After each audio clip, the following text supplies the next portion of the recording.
I discovered a men's lubricant in my wife's purse. I didn't argue. I just replaced it with industrial grade glue. And what happened next was the coldest, most calculated form of justice I could imagine. Sometimes intuition is so clear that it seems to scream in your ear, but you choose to ignore it because you want to believe that everything is fine. For months, I felt like something was off, that there was a strange shadow in the routine. But I preferred to remain the good husband, the trusting guy who doesn't doubt, the naive one who believes the excuses of late meetings and overtime 4 times a week. It was Tuesday, and honestly, nothing good ever happens on a Tuesday. I was lying in our marital bed, the one we had chosen together at a very expensive store where the salesman told us with a smile that we would create unforgettable memories on that mattress. He was right. Only they weren't with me. I was in that space between sleep and wakefulness, where the brain starts projecting nonsensical scenes, when I suddenly heard the sound of running water. Charlotte was taking another shower, her second of the day. That caught my attention because my wife wasn't exactly a cleanliness fanatic. It's not that she was careless, but her habit was to shower every other day unless she had an important event. So, 2 showers in less than 12 hours? Something wasn't right. While the water was still running, something else caught my eye. Her purse on the chair next to the dresser looked like it had exploded. It was completely open, with half its contents scattered across the floor like a small domestic crime scene. There were lip glosses, receipts, hair ties, and a bunch of tiny bottles strewn about. I usually don't check my wife's purse. It's almost a sacred marital rule, along with not forgetting anniversaries or leaving the toilet seat up. But the mess bothered me. I thought I'd be kind and pick everything up for her before she came out and started one of her impulsive midnight cleaning sessions. So, I knelt down, collecting tampons, mints, and lipsticks that looked like clones of each other. And that's when my hand touched something different. A cold, metallic, elegant object. It had that minimalist finish that only expensive products have. I pulled it out and held it under the lamplight. A silver elongated tube, covered in black Japanese characters. It wasn't anything I had seen before. I thought it might be something medical, maybe a prescription cream or a treatment. Charlotte avoided talking about anything that made her uncomfortable, so it wasn't impossible. But if it was medical, why was it written in Japanese? And, above all, why had she never mentioned it? Curiosity got the best of me. I grabbed my phone and used the camera to scan the text. Blessed Google Translate. In a matter of seconds, the screen displayed the words that left me cold. Premium men's personal lubricant, long-lasting formula. Not feminine, not for couples, male. And to make matters worse, the tube was half empty, with clear signs of use. It wasn't new. I stood there staring at it, my heart pounding, and a feeling of betrayal rising up in my stomach. Charlotte had never bought anything like that for us. In our sexual relationship, things were simple, almost routine, and when we used anything, it was the most basic supermarket brand. This, however, seemed like a luxury product. It wasn't an impulse buy. I tried to rationalize. Maybe it was a joke gift from a friend. Perhaps someone had left it in her purse by mistake. Or maybe I was paranoid from watching too many infidelity documentaries. But just then, my gaze drifted to her tablet, which was on the desk. The screen showed her main menu, perfectly organized, with folders labeled work, photos, fun stuff. But there was one I had never seen: purchases. Charlotte didn't use grocery apps. She was the type who made me drive to 3 different stores to buy the good brand of everything. So, a purchases folder was suspicious to say the least. I tapped the icon. Inside was a single application with a generic logo, something too simple to be a real store. A hollow feeling pierced my chest. My thumb hovered over the screen. I knew this was the point of no return, either confirm my suspicions or convince myself it was all a misunderstanding. I opened it. The chat history loaded, and the first thing that appeared was a conversation with someone named Marcus. The profile picture was just a silhouette. But the messages, my God, the messages spoke for themselves. Can't wait to see you Thursday. I booked the same room at the Marriott. Bring the usual. I like the silver one better. It makes everything better. I'll do things to you this time that your husband never could." My hands trembled as I scrolled up. Every line was a punch to the gut. Weeks of messages full of details about hotel encounters, explicit photos I didn't want to see, and direct references to the same brand of lubricant I held between my fingers, still damp with sweat. The times matched with cruel precision. Every meeting at the office, every night out with the girls, every "I'm so tired, honey," everything. Every excuse was a lie. The shower was still running. I could hear Charlotte humming a pop song, as if the world were perfect, as if she hadn't just shattered our marriage with a half-empty tube of Japanese lubricant hidden in a fake app, camouflaged within a purchases folder. I looked at the tube, then the messages, and back at the tube. I stopped trembling. Something inside me went cold, methodical. I walked to the kitchen, opened the tool drawer, and pulled out the tube of industrial adhesive I had bought for some repairs weeks ago. If Charlotte wanted to play with exotic products, I was going to give her an experience she would never forget. The shower stopped, and then I understood something. It's like in those horror movies where you yell at the screen for the character not to go into the basement. But this time, the fool was me. It wasn't a killer I was waiting for, but an unfaithful wife. And there was no basement, but a marriage falling apart. My little art project in the kitchen was finished. Let's just say it was an extreme version of conjugal DIY. I heard the bathroom door open and the sound of her bare feet against the wooden floor. My heart was pounding, but not with love. It was the tension of knowing everything was about to explode. I returned to bed with the altered tube in my hand, feigning calm. Strangely, I felt more serene than ever. It's odd. But having a plan, even a crazy one, can bring a kind of peace. Charlotte appeared wrapped in the white towel I had given her 2 Christmases ago. That garment that used to arouse desire in me now seemed grotesque, like a perfect wife costume. "Hi, honey," she said in a sickeningly sweet fake voice. "You look tired." Tired? I thought. I had just discovered my entire marriage was a sham, and that's all she could come up with. I laughed inwardly, but I just nodded, murmuring something vague, just enough to seem distracted.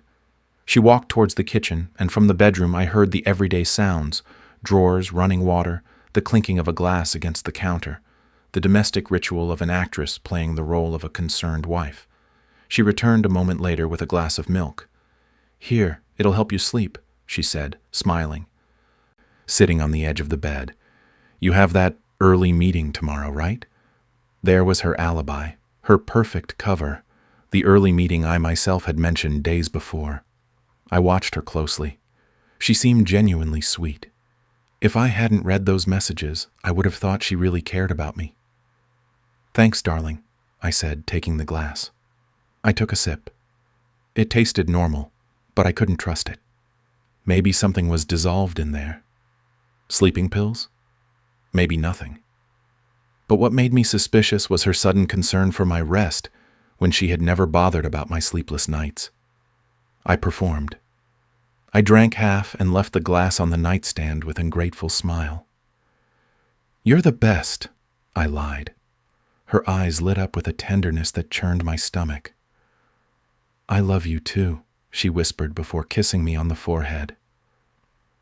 As if I were a sick child instead of the man she was betraying. She lay down next to me, still wrapped in the towel. I felt the warmth of her body, but that closeness meant nothing anymore. It was like sleeping next to an imposter. "Rest, love. Tomorrow will be a long day," she murmured as she turned over.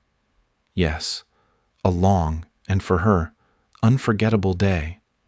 I closed my eyes, pretending to be passed out. For a full hour, I listened to her breathe, waiting for the moment she believed the sleeping aid had taken effect. I let out a couple of fake snores. I changed positions, all to maintain the illusion. She was good, I have to admit. She waited patiently before getting up. I heard her move stealthily, like someone who had repeated that routine many times. I half opened one eye. She was no longer wearing the towel, but a black dress, the same one she usually saved for our anniversary dinners. In the darkness, she touched up her lipstick in front of the mirror. At exactly 12:45 a.m., I heard the lock turn, then a murmur in the hallway. My heart was pounding fiercely. I got up cautiously, waited a few seconds to make sure she had left the building, and slipped toward the door. The hallway was dimly lit, but at the end, I could see them. Charlotte was against the wall, kissing a tall, burly man, clearly younger than me. I assumed this was Marcus, the guy I had read about in the messages. He was kissing her as if she were the only thing that existed. And she was laughing, just like in the photos she sent. I stood there motionless, watching them walk towards the stairs, confident, believing their deception had gone unnoticed. I waited a few seconds until I heard the hallway door close, and then I made my decision. The same clarity that had guided me in the kitchen returned with unwavering force. I knew exactly what to do. Follow them. After all, a man has the right to see with his own eyes what he is losing. No, let me tell you something about following your cheating wife through your own building at 1 a.m. It's like starring in the pilot episode of the world's most depressing show, Keeping Up with the Adulterers, coming soon to any platform, with myself as the protagonist, the clueless husband about to witness the collapse of his life firsthand. I moved down the hall like an amateur investigator, trying not to make noise. My bare feet slid over the carpet we had all helped replace the previous year during that absurd community improvement campaign. Funny, isn't it? Money is invested in aesthetics, but there's no budget to prevent your neighbors from sleeping with your wife. Of course, that's not considered a maintenance problem, is it? The emergency stairwell door was still slightly moving when I arrived, meaning they hadn't gone far. I pressed myself against the cold metal and listened carefully. It didn't take long to hear it. A soft thump, followed by muffled laughter coming from above. They were going up to the 4th floor. The strange thing was, as far as I knew, we didn't know anyone on that level. But apparently, there were many things about my wife's social circle that I was unaware of. I carefully pushed the door open and started climbing, staying close to the edge of each step. I knew they creaked less there. Don't ask me how I learned that. Probably from watching too many episodes of Criminal Minds during those nights when Charlotte said she was too tired for anything but sleep. The 4th floor hallway was identical to ours, except everything was inverted, like a mirror. The same beige walls, the same industrial carpet, and that fluorescent lighting that made everyone look sick. That's when I heard the voices. They were coming from apartment 4C right above our guest room. The universe has a cruel sense of humor. There was the guy my wife was cheating on me with, living right above my head, probably listening to our arguments and planning his next romantic encounter with my beloved wife. I pressed myself against the wall next to the door, feeling like a character in a cheap suspense movie. The door was the hollow type, the kind that lets every word escape. I could hear clearly. "I can't believe you live right above him," Charlotte said in that excited voice, the same one she used when we used to sneak away on weekends before she pretended to lose interest in me. "It makes it more exciting, don't you think?" Marcus replied with a deep, confident voice and an accent I couldn't place. Probably European. Women always go crazy for Europeans, as if having a different passport automatically makes them better lovers.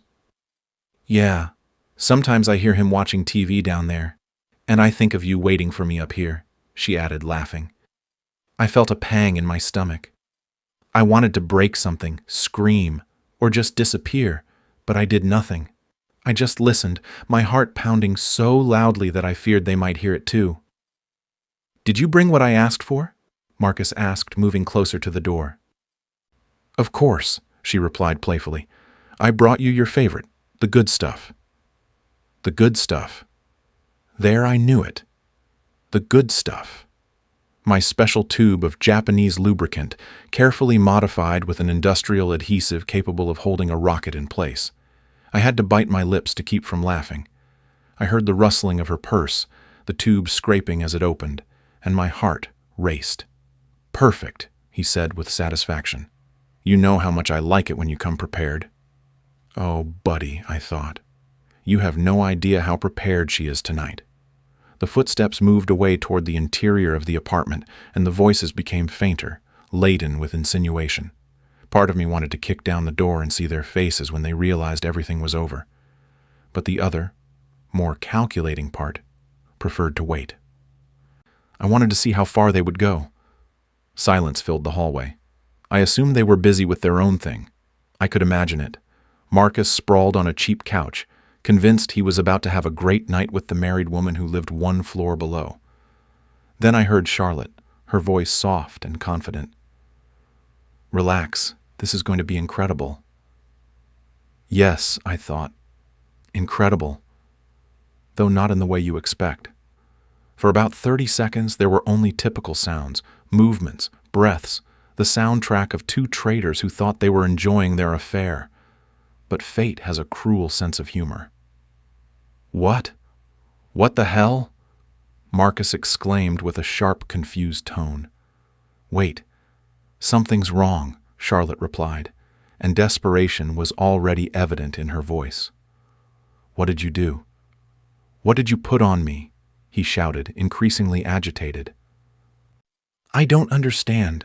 It's the same as always," she said, genuinely confused, which would have been comical if it weren't so pathetic.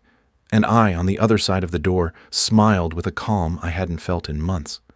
"That silver tube of that Japanese brand you liked so much," he managed to say through gasps. "Something is wrong with this. I can't.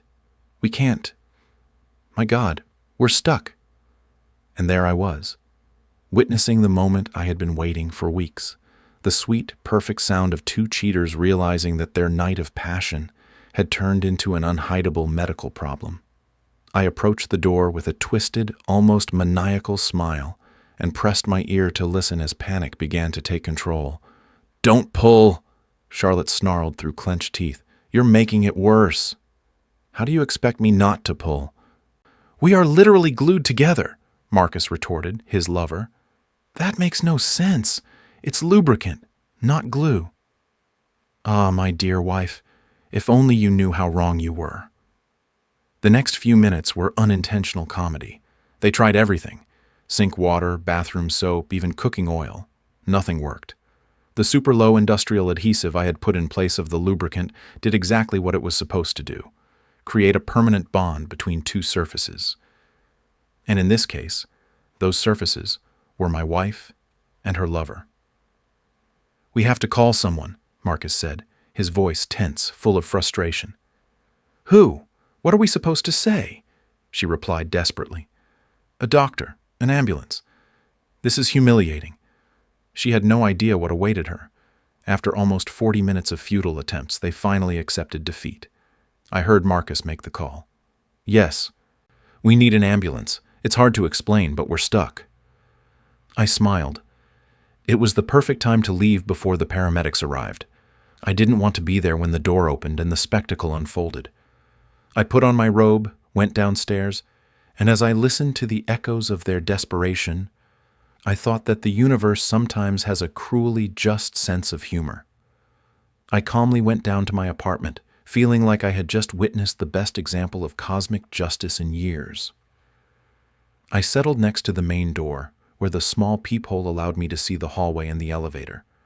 I had the perfect view of the stage where the main event would unfold. From the upstairs apartment, the shouting had turned into absolute chaos. I could hear Marcus on the verge of hysteria. "This isn't working. Nothing is working."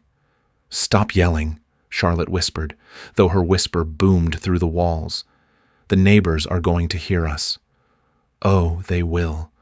They were not only going to hear them, they were also going to see them and record everything, because it was the middle of 2024, and nothing stays private, much less something as ridiculous as two naked people glued to each other. Shortly after, I heard hurried footsteps in the fourth-floor hallway and Marcus's voice on the phone. "Yes, we're the ones who called for an emergency. We're in apartment 4C. Please try to be discreet." Discreet. Right. Because there's a subtle way to handle a situation like this. Two adults joined by industrial adhesive after a deception. This was going to be as discreet as a fireworks show inside a library. 10 minutes later, The sound of the elevator announced the arrival of the paramedics. I heard the metallic clatter of equipment rolling down the hallway, the firm voices of the professionals trying to maintain calm, even though the situation bordered on the absurd. "So, just to be clear," one of them said, his tone barely concealing disbelief, "you two are adhered." "It was an accident," Marcus quickly replied. "A reaction with the product we used." Product. What an euphemism. It wasn't a product. It was the lubricant they used to betray me. "What kind of product?" the paramedic asked. I could tell his voice was shaking with suppressed laughter. "Intimate lubricant," Charlotte admitted, almost inaudibly. "It's a Japanese brand. We've used it before without problems." "Ma'am, I need you to speak up and show me the container, please," the paramedic ordered. There was a moment of silence, some shuffling noises, and then Marcus spoke again. "Here it is. But I don't understand what went wrong. Nothing like this has ever happened to us." I smiled again, imagining the paramedic's face when he saw the tube. The container looked perfectly normal. The same silver color, the same Japanese letters, the same clean, elegant design. Only the content had changed, replaced by a dose of industrial adhesive. The silence that followed was pure gold. "Sir, I regret to tell you this, but this is not lubricant. This is an industrial glue. Someone changed the contents." I could almost hear their thoughts collapsing as they tried to process it. "That's impossible," Marcus replied, his voice breaking. "The tube was sealed. I took it directly from Charlotte's purse." "Well, unless you decided to experiment with building materials," the paramedic said ironically, "someone manipulated it. The question is, who had access?" Ah, the irony was exquisite. They were literally trapped, trying to solve the mystery of their own misfortune. "We have to take you to the hospital," the paramedic continued. "This type of adhesive doesn't separate without specialized equipment." "Couldn't you use some solvent?" Charlotte asked in desperation. "Ma'am," the paramedic replied calmly, "this material is made to bond metal to concrete. It won't come off with soap or water. If not treated carefully, it can cause permanent damage." Permanent damage. The words resonated in the air like a divine judgment. And there, from my doorway, listening as they lifted them onto the stretcher, I knew the first phase was complete. The words hung in the air like a sentence. I wondered if either of them managed to think about the damage they had already caused, or if they were only worried about the literal and permanent damage they might be facing at that moment. "How are we going to get them down?" a voice asked. "They can't walk to the elevator like that. We'll have to use a stretcher and transport them together. It's going to be awkward." Awkward was an understatement. I tried to imagine the logistics of moving two adults glued together in the most intimate way possible, taking them down 4 floors to the ambulance. It was certainly going to require a certain dose of creativity and coordination. "I need both of you to remain as still as possible," the lead paramedic instructed. "Any movement could worsen the situation. We'll cover you with a sheet, place you on the stretcher, and take you to the hospital." "What about privacy?" Marcus asked in a strained voice.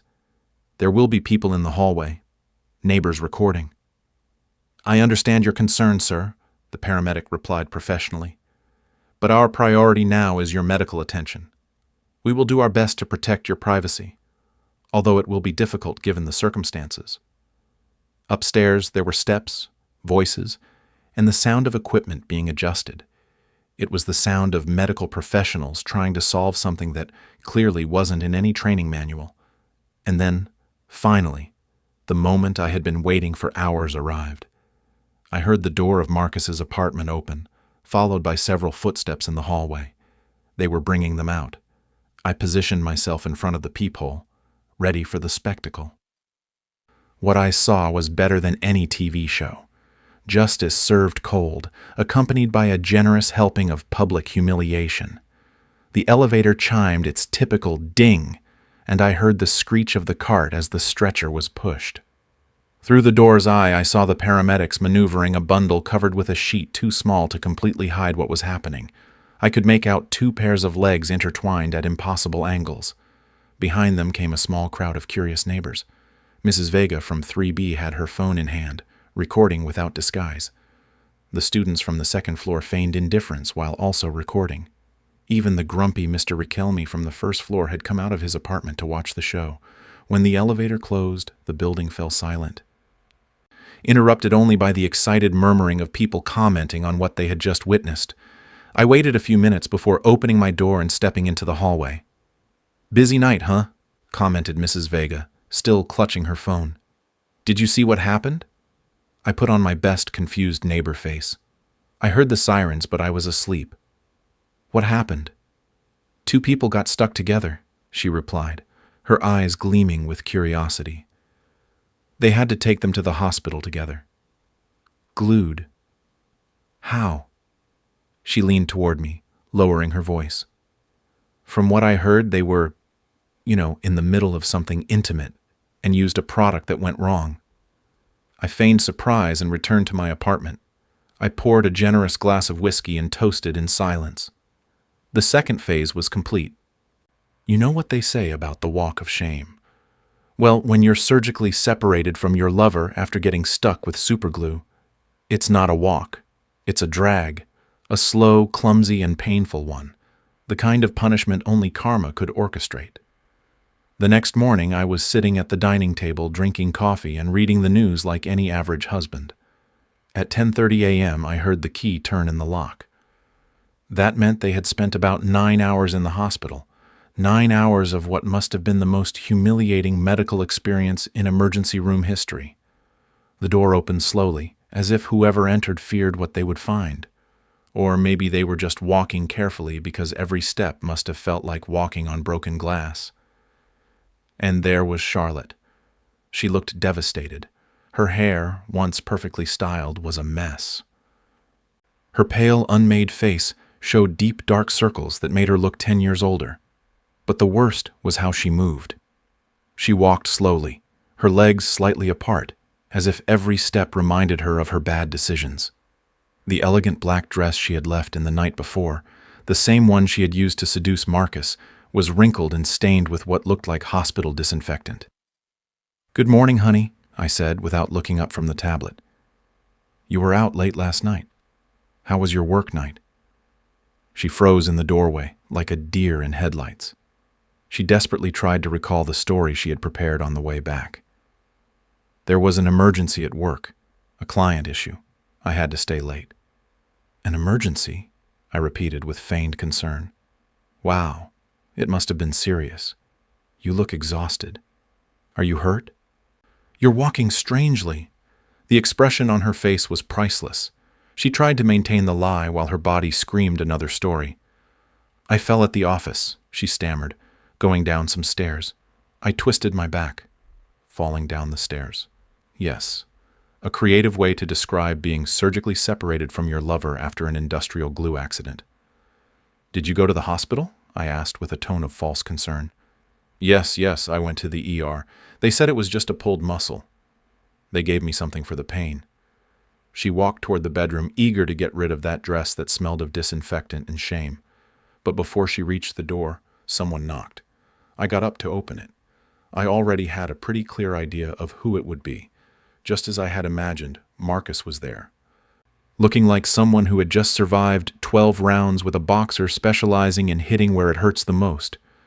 Tall, maybe 6'2", with that kind of lean musculature that only constant gym time and good genetics provide. His dark hair was styled in that messy look that appears natural, but actually requires time and effort. Under normal circumstances, many women would have found him attractive, but these were not normal circumstances. His jeans were unbuttoned and hung loosely on his waist, as if he couldn't stand anything touching his skin. He moved with the same uncomfortable gait as Charlotte, and his face showed that grayish tone of someone who has spent the entire night under hospital lights, listening to doctors talk about their private parts with total composure. "Hi," he said in a strained voice. "Is Charlotte here?" "We need to talk about what happened last night."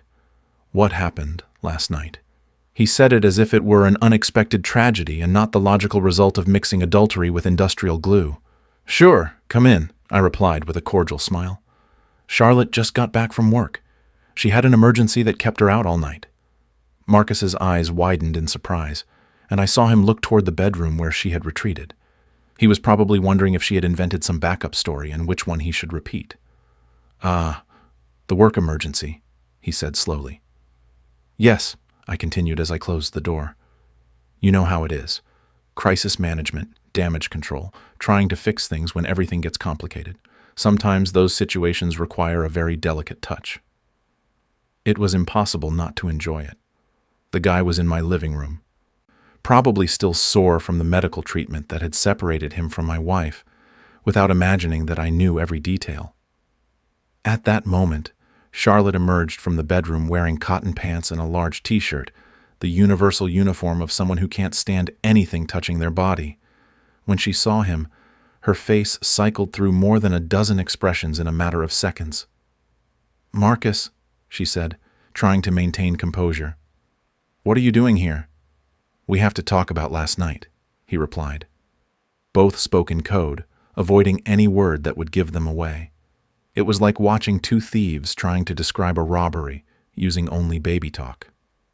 "Perhaps you should sit down," I said with false kindness. "You look a bit sore." They exchanged panicked glances. Sitting down was clearly not an option. That only confirmed that their hospital visit had been much worse than I imagined. "I think I need to lie down," she said immediately.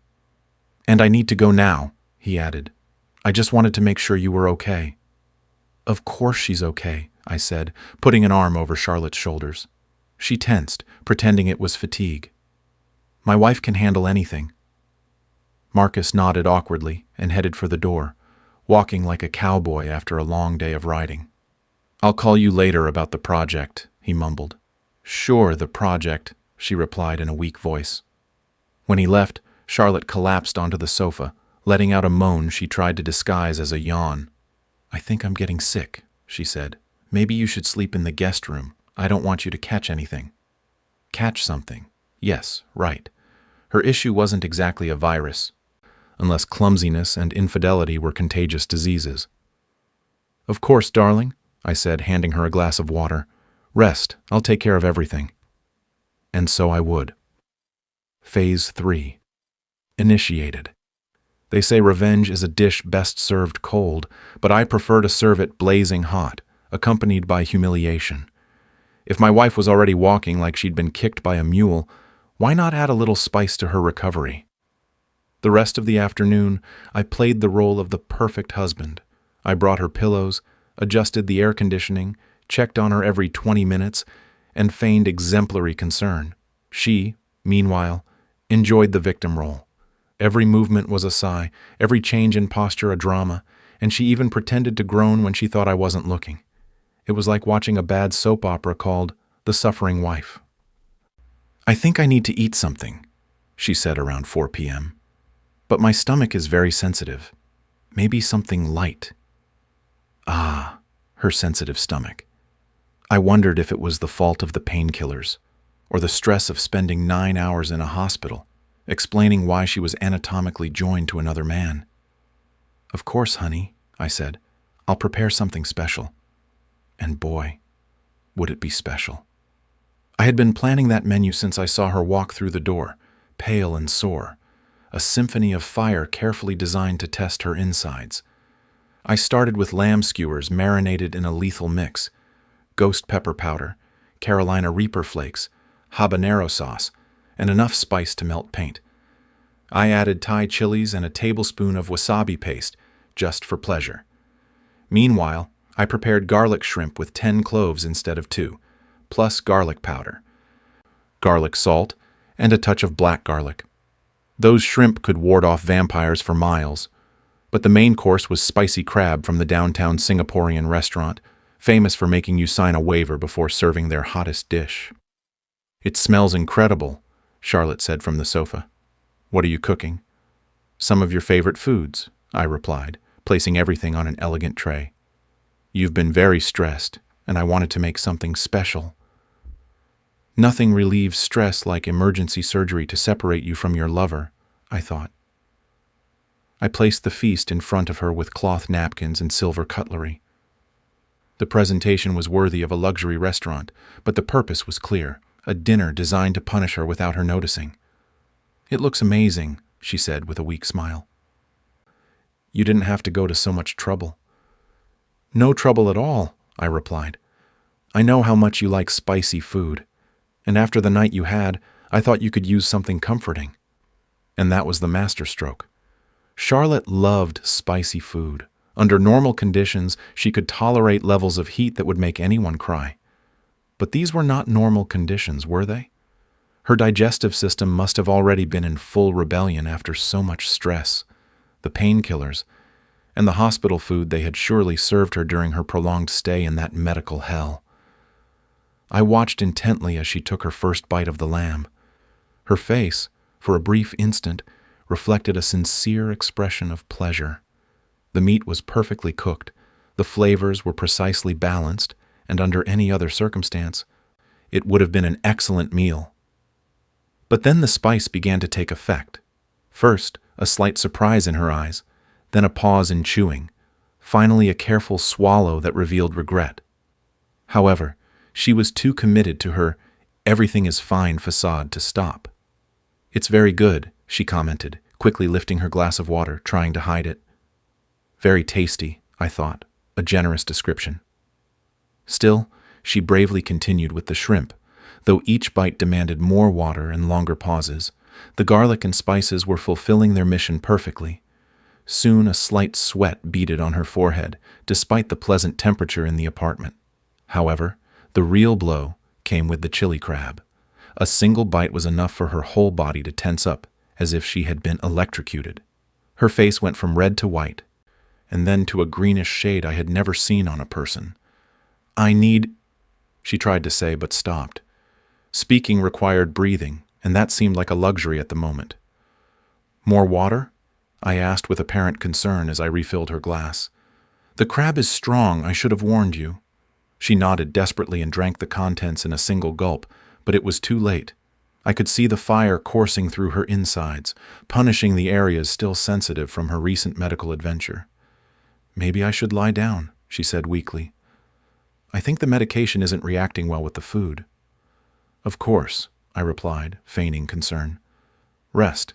I'll take care of everything here." She got up with effort and walked toward the bedroom with such careful steps that she looked like she was navigating a minefield. Every movement was a small torture. I had to bite my cheek to keep from smiling. She barely disappeared down the hallway when my phone vibrated. It was a message from my friend George, who worked at the hospital. "George, dude, you won't believe the case that came into the ER last night. A couple glued together during intimacy. They had to call a specialist to separate them. Funniest thing I've ever seen." I replied quite naturally. "Me? No way. Are they okay?" His answer came right away. "George, physically, yes. Although the guy developed an infection in the area where they separated him, he was admitted for antibiotics. She was discharged, but is going to have a rough few days. An infection. So, Marcus's condition had worsened. Perfect. That would make the next stage of my plan even more effective." I finished cleaning the kitchen and prepared my next move. In the bathroom cabinet, behind the aspirin bottle, was a regenerative cream Charlotte would need in the coming days. At first glance, it was a harmless ointment designed to relieve irritated skin, but it was about to be replaced by something much more interesting. I opened the tube and emptied its contents into the sink. Then I refilled it with capsaicin cream, the same compound used in defense sprays and arthritis treatments. Same texture, same color, same packaging. Impossible to notice the difference until applied.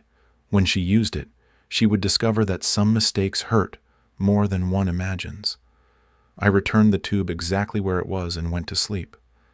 Phase 3 was ready.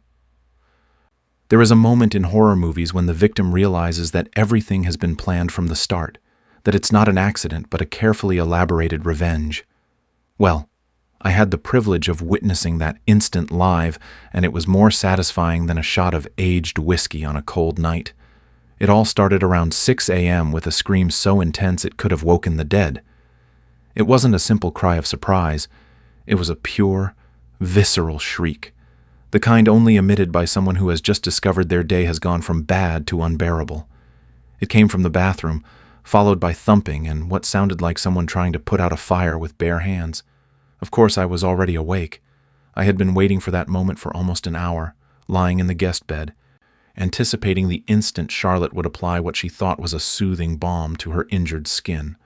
The wait had been almost a perverse delight, like following the finale of a macabre reality show. "Oh my God," she screamed, and I heard something crash against the bathroom floor. Probably the tube. She realized that what was supposed to relieve her was setting her body on fire. I waited 10 seconds, enough time for the capsaicin to take effect, before rushing to the door, feigning the concerned husband I had to appear to be. "Charlotte, what's wrong?" I asked in an alarmed voice, pounding on the locked door. She had locked it. Of course, she had long developed a certain distrust of showing vulnerability to others. "Something's wrong." Her breathing was ragged, almost a desperate gasp. "It's burning. God, it stings," she stammered through sobs. "What's burning?" I asked, feigning concern. "The ointment from the hospital. I don't know. Make it stop." I heard the sound of water running. I assumed she was trying to rinse off the cream, unaware that this only made things worse.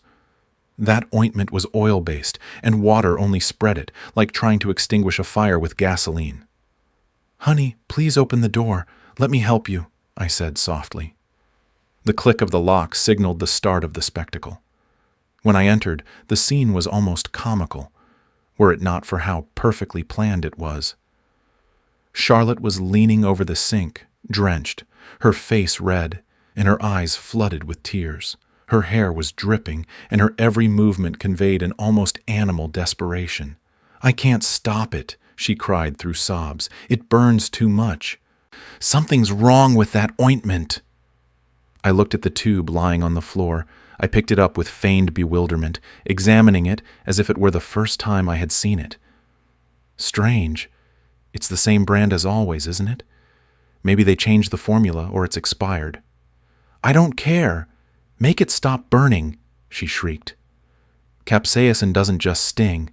It produces a deep heat, as if it were emanating from the bones, and applied to sensitive tissue, especially one already damaged by an emergency medical procedure, the pain becomes a torture that makes one doubt every life decision. "We have to go to the hospital," I told her, wrapping her shoulders in a towel. "This is not normal. You could be having an allergic reaction." "No, I can't go back there," she whispered through groans. "Not after last night." And there was the involuntary admission. That phrase confirmed that the night before had been more than just a supposed work matter. The pain had overcome her pride, just as I had anticipated. "Look at me, Charlotte," I said, taking her face in my hands with the calm and tenderness of a devoted husband. "I love you. I won't let anything happen to you, but we can't handle this at home." The drive to the hospital was a symphony of suffering. She couldn't sit up. She debated between lying back and crouching, searching for a position that wouldn't aggravate the burning. Every pothole in the road made her scream again, while her fingers gripped the door handle so tightly I thought she would rip it off. "How did this happen?" she repeated, crying over and over. "How could this happen?" Ah, if only she knew the answer. If she understood that every spasm of pain was the direct result of her lies, her decisions, the betrayal she had sown. But of course, self-criticism was never her forte. When we arrived at the emergency room, the irony hit me like a blast. It was the same entrance they had carried her out of 12 hours earlier, still joined to her lover, like a grotesque joke of fate. I suppressed a smile as I helped her out of the car. The triage nurse saw her and didn't hesitate. She ordered her immediately taken to a private room. Being a frequent patient had its benefits, especially when the last visit had ended with a rather singular surgery. Minutes later, Dr. Fuentes, the same one who had led the previous procedure, entered with a mixture of bewilderment and resignation on his face, as if he no longer understood what absurd dimension he was working in. "Mrs. Charlotte," he said, checking the chart. "Back so soon? What's the matter now?" Charlotte, tearfully, explained the ointment, the burning, and the unbearable pain. The doctor listened patiently, although the concern in his gaze was evident. "The inflammation is severe," he finally said. "The combination of damage from yesterday's procedure and what appears to be a chemical burn could be dangerous." The words chemical burn floated in the air like a sentence. "Are you sure about the ointment you used?" the doctor asked.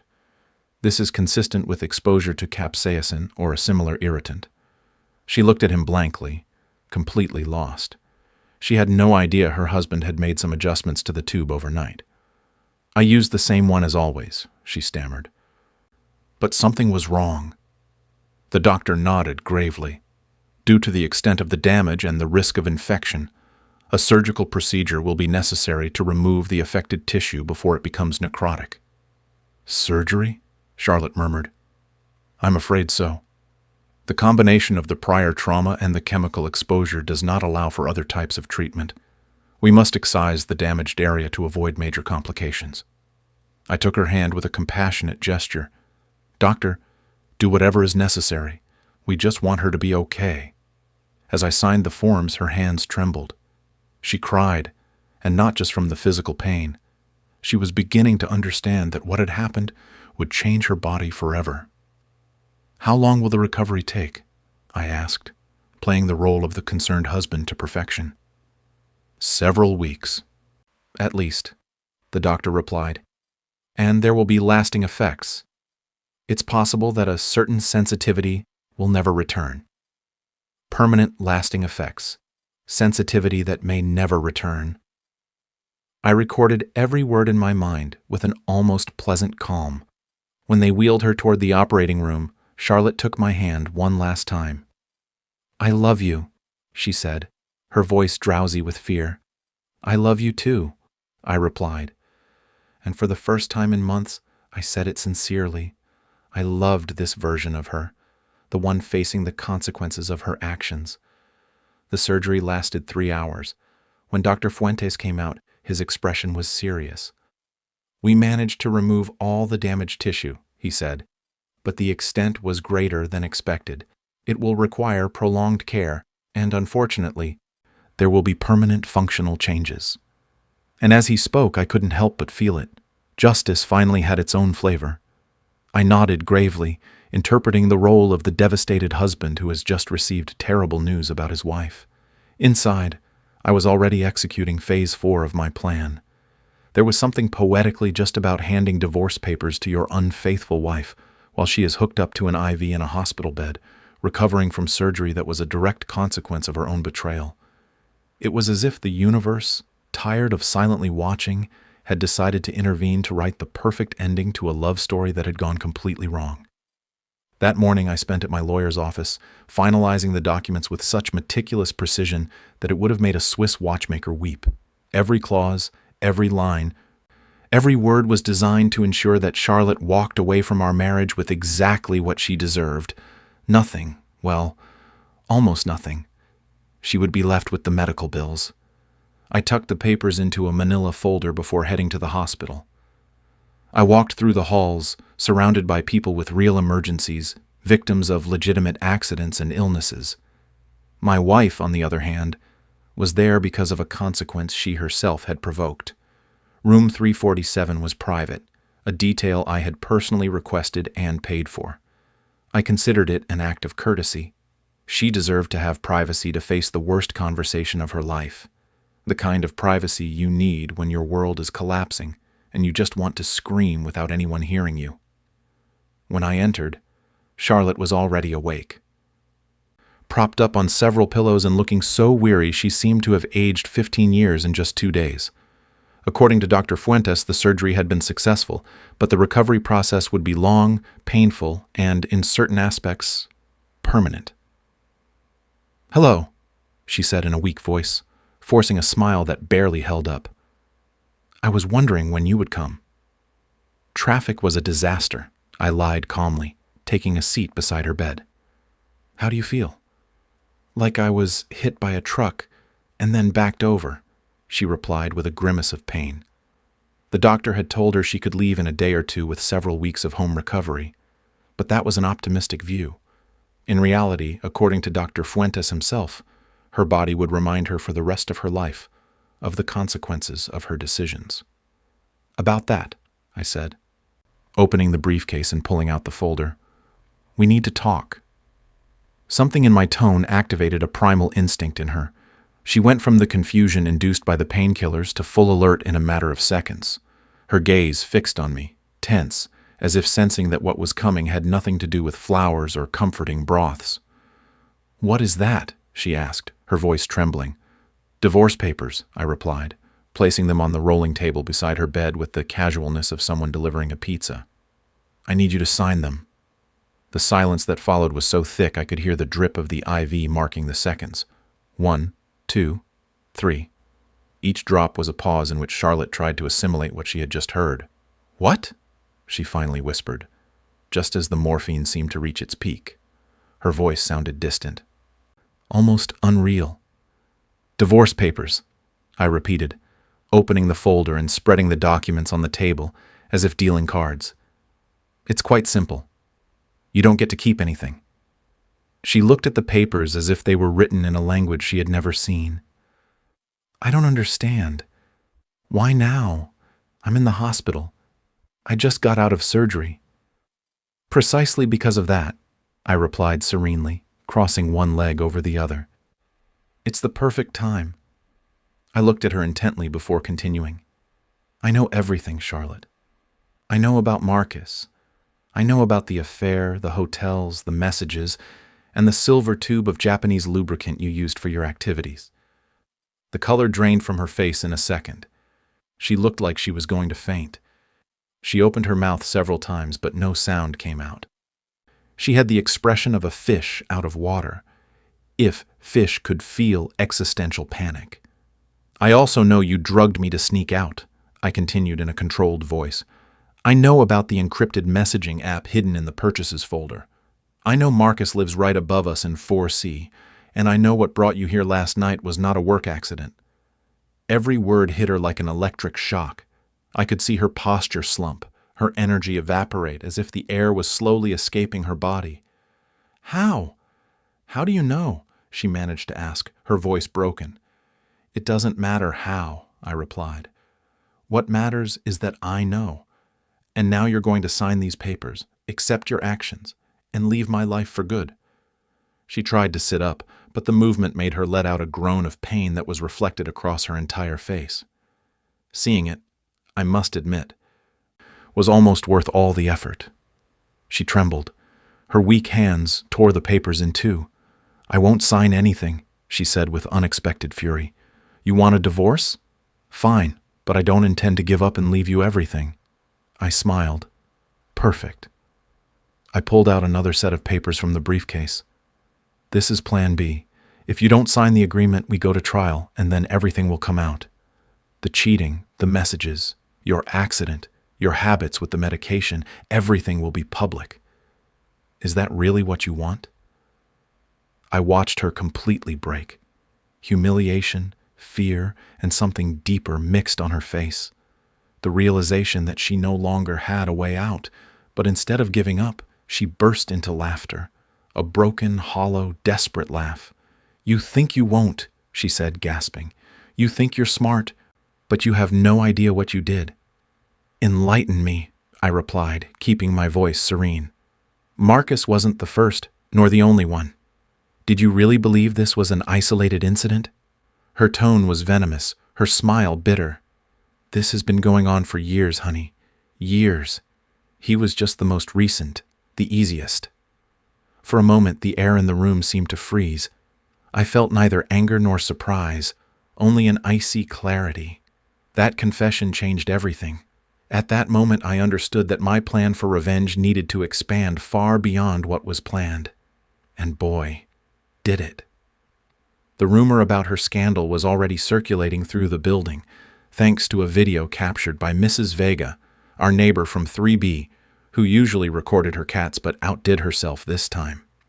She filmed the entire ambulance scene in 4K resolution, the confused paramedics, the effort to accommodate the double stretcher, and, of course, the glorious final shot of Charlotte and Marcus being carried out of the building like a grotesque living sculpture.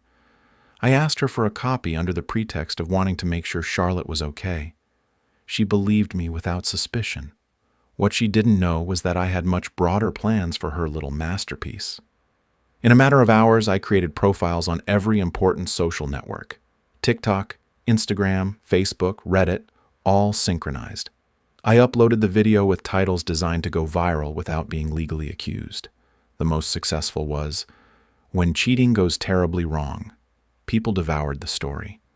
In less than 12 hours, the video already had 500,000 views. By the second day, it was trending on 3 platforms. By the third, there were reactions, compilations, and musical remixes. The best part was when people started recognizing them. "That's Marcus, the trainer from Flex Fitness Gym," someone wrote. He turned out to be a kind of influencer who marketed himself as a relationship coach. The irony was delicious. In a matter of days, he was doxxed. Full name, gym, social media, website. He was fired before the end of the week. His Instagram was filled with cruel comments and helpful tips on safer lubricants. But if Marcus was publicly humiliated, Charlotte's fate was a social execution. Yoga classmates, members of her book club, everyone recognized her. Her entire life, carefully displayed on social media, was exposed. The hypocrisy between her posts about love and fidelity and the images in the video was fuel for the trolls. Her friends started disappearing. The book club rescheduled her indefinitely. The yoga studio lost her records, and even the supermarket cashiers looked at her with disdain.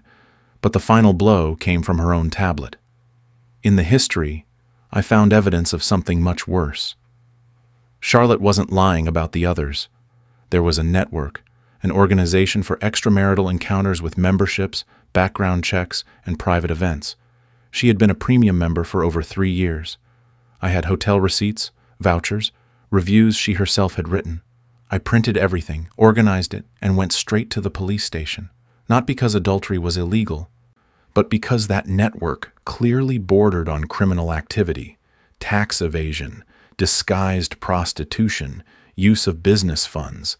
Detective Miller listened to me with an incredulous expression until he understood the magnitude of the case. Within a week, the FBI was involved. Accounts frozen, arrests, headlines. Charlotte went from being an unfaithful wife to a recognizable face in the news, linked to an organized infidelity scandal. She locked herself in the house, not answering calls or messages. Marcus disappeared off the map, closed his social media, and fled, but she couldn't run. Her name was on too many documents. 3 weeks later, Marcus reappeared. I was enjoying a quiet coffee when I heard shouting at the entrance. I looked out the window, and there he was, disheveled, with a haggard face, demanding money. "You owe me 20,000, he yelled. "Medical bills, lost income, lawyers. This is all your fault." "Mine?" Charlotte retorted from the door. "You were the one who brought the damn glue." That confession was pure gold, and Mrs. Vega was already recording from her balcony. The argument escalated. Marcus pushed her, and she responded violently. I immediately called Detective Miller. "Same address again," I said. "Possible domestic assault." When the police arrived, they found him with a bloodied face and her screaming hysterically. Both ended up arrested. Thanks to the previous investigation, their new charges were added to the old ones. Between fraud, resisting arrest, and assault, the sentences accumulated. As for the divorce, it was a mere formality. With Charlotte behind bars and all the evidence in my possession, I got everything in my favor and something more important: peace. That night, with a glass of aged whiskey, I savored the silence. Finally, my home felt like mine again, without lies or venom. My phone vibrated. A message from Detective Miller. Case closed. Both pleaded guilty. Charlotte, 18 months. Marcus, 2 years. I deleted the message. I poured another drink and thought, sometimes justice is not blind. It just needs a little help to see clearly.